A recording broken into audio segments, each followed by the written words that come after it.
because we found out that it was like Cassie was like 19 when she got with Diddy.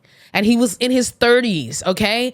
And I talked about, I was like, what the hell? What does a 30-something-year-old want with a 19-year-old, you know? And I talked about how these Hollywood, first of all, age gap relationships in general, sus, but these Hollywood age gap relationships, like, we don't know what's really going on behind closed doors. You know, back in the day when we saw her with Diddy, we were thinking, oh, this is just some May-December age gap relationship. She loves him. They love da-da-da-da. We didn't know that she was in an abusive relationship, being essentially held against her will. And there was a TikToker who talked about this, and she talked about this phenomenon called, quote, Romeo pimping. Romeo pimping, okay? There's different types of pimping out here. I know because I be on 304 TikTok, but there's different types of pimping, you know? And there's a particular type of pimping called Romeo pimping. And she's going to explain this. And she talks about how she sees this relationship with P. Diddy and Cassie as almost like quintessential, like Romeo pimping situation.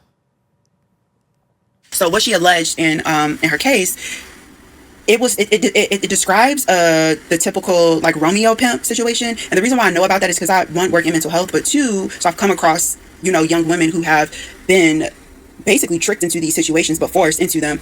And basically, but I've also watched a lot of like true crime documentaries, and I've heard, you know, pimps describe some of their methods. One of the methods in which they turn women out, specifically women who are of Cassie's demographic, you know, women that may not be as street smart, is they get them into relationships under the guise, they get them into that kind of work under the guise of a romantic relationship. And one of the ways they're able to speed up that process is through charisma. So they form a deep, a quick emotional enmeshment bond, the gifts, the lavish lifestyle, promises to be taken care of, the career aspirations, presenting themselves as this like caring, loving, doting person in public, but really in private, only a few people know how they are. And so by what she was alleging in the complaint, I'm like, that is not a relationship that got abusive and that got physical, you know, where he just did that. He was using that physical as a way to keep her in line as a form of compliance. And then also another thing that kind of tipped me off to that was the drugs part of it. A lot of PIMPs use that kind of candy, that sugar candy, whatever kind of candy, to keep their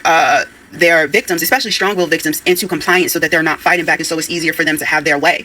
And that was there too. And the reason why I kept like harping on that so much is because people have this idea of what like SWs, SEXWs look like. And a lot of times people automatically assume low income, you know, people, you know, who are in foster systems, like no family support, just that people have a stereotypical idea of what someone who is forced into that line of work looks like. And in reality, that's not that. There is no stereo that anybody can become victim to this kind of manipulation if you are able to be manipulated through charm or through these methods that these men are using to lure these women in. Okay.